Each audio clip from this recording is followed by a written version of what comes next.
Assalamualaikum warahmatullahi wabarakatuh. Selamat siang dan salam sejahtera bagi kita semua. Yang saya hormati Ibu Septina Rahmi Kinasi, SH, MH, MKN, selaku dosen pengampu mata kuliah Hukum Perusahaan dan Kepahilitan, serta teman-teman yang saya banggakan. Pada kesempatan ini saya akan membahas mengenai penerapan hukum perusahaan dan kepahilitan dalam putusan Mahkamah Agung nomor 1071K/PDT.Sus/Pailit/2025 yang berkaitan dengan PT Sri Rejeki Isman Tbk atau Sritek. Kasus ini menarik untuk dikaji karena tidak hanya menyangkut persoalan utang piutang perusahaan, tetapi juga berkaitan dengan kewenangan kurator, perlindungan kreditur, serta keberlangsungan perusahaan yang memiliki dampak besar terhadap perekonomian nasional. Baik, selanjutnya di sini ada latar belakang. Dalam dunia usaha, perusahaan tidak selalu berada dalam kondisi keuangan yang stabil. Faktor seperti penurunan permintaan pasar, fluktuasi nilai tukar, meningkatnya biaya produksi, dan tingginya beban utang dapat menyebabkan perusahaan mengalami kesulitan keuangan. Dalam kondisi tertentu, hukum menyediakan mekanisme penyelesaian melalui PKPU maupun kepahilitan. Kasus Sritek menjadi perhatian publik karena perusahaan ini merupakan salah satu perusahaan tekstil terbesar di Indonesia yang mempekerjakan ribuan pekerja. Oleh karena itu, proses kepahilitan itu hanya berdampak pada kreditur dengan pemegang saham, tetapi juga terhadap tenaga kerja dunia usaha secara luas. Profil dampak kepahilitan. Sritek merupakan perusahaan tekstil nasional yang telah beroperasi selama puluhan tahun dan memiliki peran penting dalam industri tekstil Indonesia. Ketika perusahaan sebesar Sritek menghadapi kepahilitan, dampaknya sangat luas. Dari sisi ekonomi, kepahilitan dapat mengurangi kepercayaan investor. Dari sisi sosial, ribuan pekerja berpotensi kehilangan pekerjaan. Oleh karena itu, kasus ini menjadi contoh nyata bahwa kepahilitan tidak hanya merupakan masalah hukum, tetapi juga memiliki implikasi ekonomi dan sosial yang signifikan.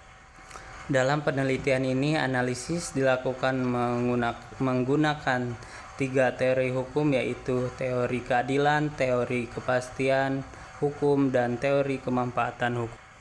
Oke, baik, selanjutnya di sini ada rumusan masalah.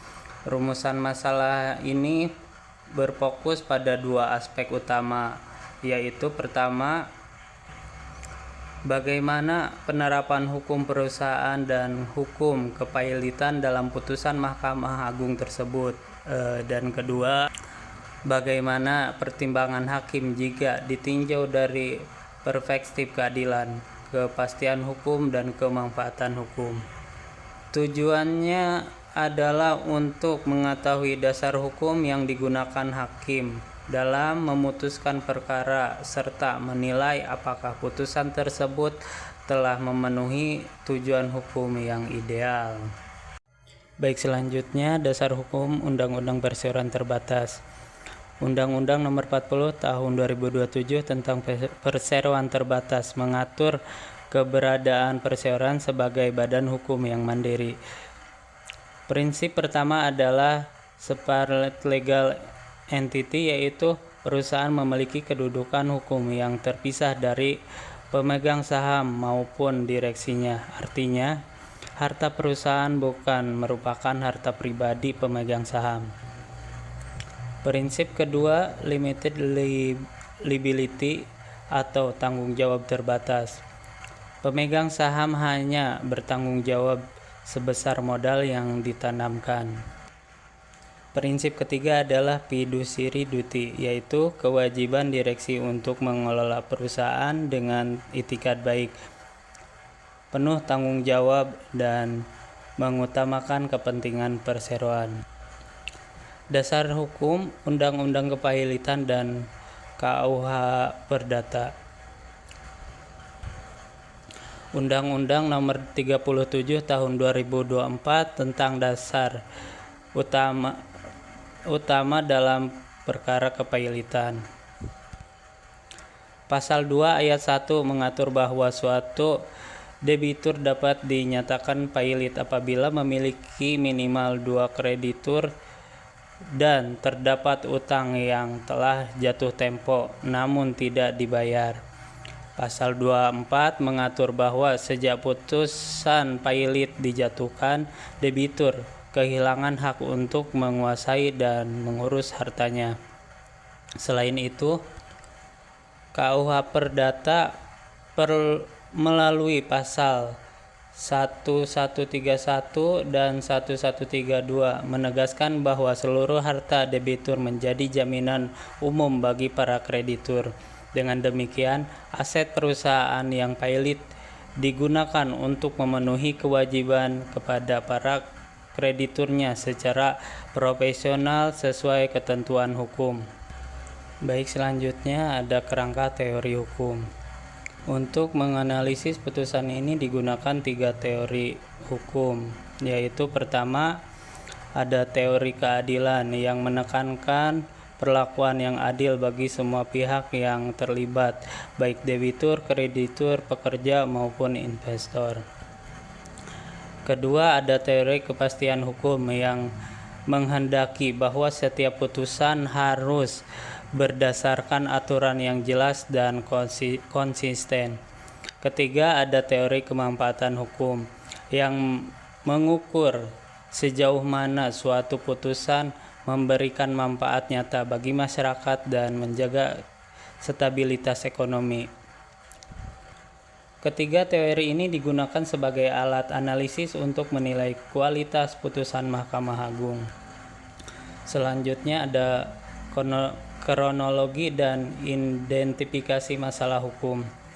Kronologi perkara diawali dengan tekanan finansial yang dialami perusahaan sehingga mengalami kesulitan memenuhi kewajiban kepada para kreditur.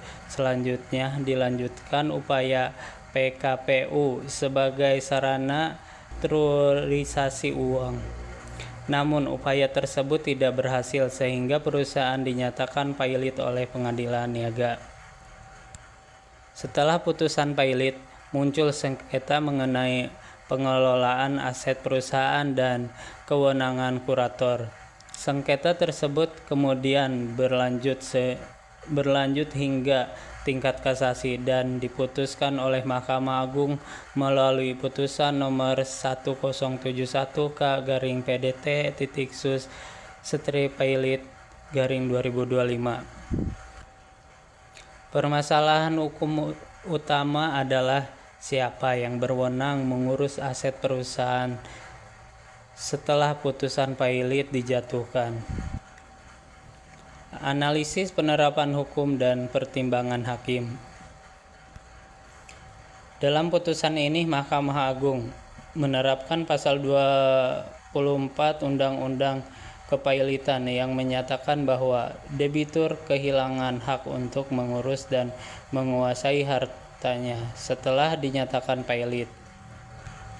Mahkamah Agung juga menerapkan asset lex specialis derogat legi generali, yaitu aturan yang bersifat khusus mengesampingkan aturan yang bersifat umum. Dalam hal ini, Undang-Undang Kepailitan sebagai aturan khusus mengesampingkan ketentuan umum dalam Undang-Undang Perseroan terbatas terkait pengelolaan perusahaan.